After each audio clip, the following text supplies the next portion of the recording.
தமிழகத்தில் பூரண மதுவிலக்கு கொண்டு வர வேண்டும் என பல்வேறு தரப்பினர் வலியுறுத்தி வரும் நேரத்தில் மது விரும்பிகளின் மனநிலை குறித்து அறிய முற்பட்டது புதிய தலைமுறை.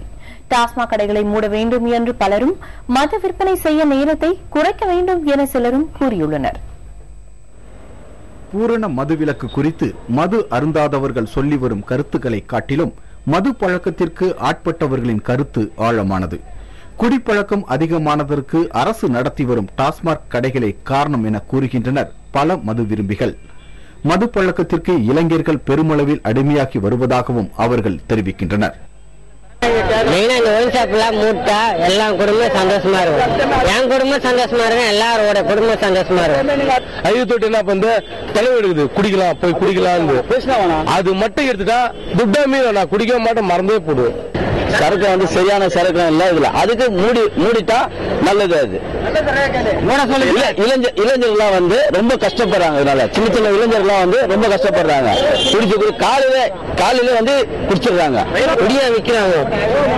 கவர்மெண்ட் தான் நடத்தி பிளாக்ல விக்கிறாங்க, பிளாக்லயும் விக்கிறாங்க.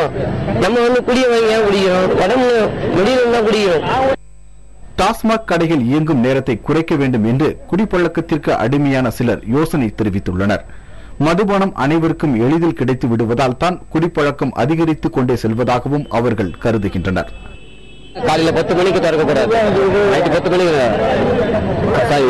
சாயங்காலம் 6 மணிக்கு திறந்துட்டு ஒரு 9 மணிக்கெல்லாம் மூடணும். அதே மாதிரி ஒரு வந்து ஹோல்சேலா விற்கிற மாதிரி இருக்கணும். ஒரு ஆளுக்கு இவ்வளவுதான் அப்ப கொண்டு வரணும் ஐடியா பண்ணிருக்காங்க. மது விலக்கு அவங்க நினைச்ச முடியாது, கவர்மெண்ட் நினைக்கிறோம். கவர்மெண்ட் நினைக்கிறோம். முழுமையான மதுவிலக்கு கோரி தற்போது அரங்கேறி வரும் விழிப்புணர்வு பேரணி, உண்ணாவிரதம் போன்றவை முன்பே நடைபெற்று இருந்தால் மதுவை அருந்திருக்க மாட்டோம் என்றும் சிலர் கூறுகின்றனர். மது கடைகள் வேண்டுமா வேண்டாமா என மது குடிப்போரிடம் புதிய தலைமுறை கருத்து கேட்டது. அதற்கு பதிலளித்த பலரும் அரசு மது கடைகளை நடத்துவதில் தங்களுக்கு உடன்பாடு இல்லை என்று தெரிவித்திருக்கிறார்கள். அதேபோல மகிழ்ச்சிக்காகவும் சந்தோஷத்திற்காகவும் நாங்கள் மது அருந்தவில்லை, இந்த பழக்கத்திற்கு அடிமையாகிவிட்டோம், இதில் இருந்து எப்படி மீள்வது என்பது எங்களுக்கு தெரியவில்லை, மது கடைகள் அடைக்கப்பட்டால் ஒருவேளை இது பற்றி நாங்கள் சிந்திப்போம் என்றும் கூறியிருக்கிறார்கள்.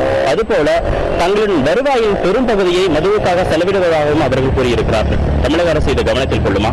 புதிய தலைமுறை செய்திகளுக்காக ஒளிப்பதிவாளர் கணபதியுடன் கார்த்திகேயன்.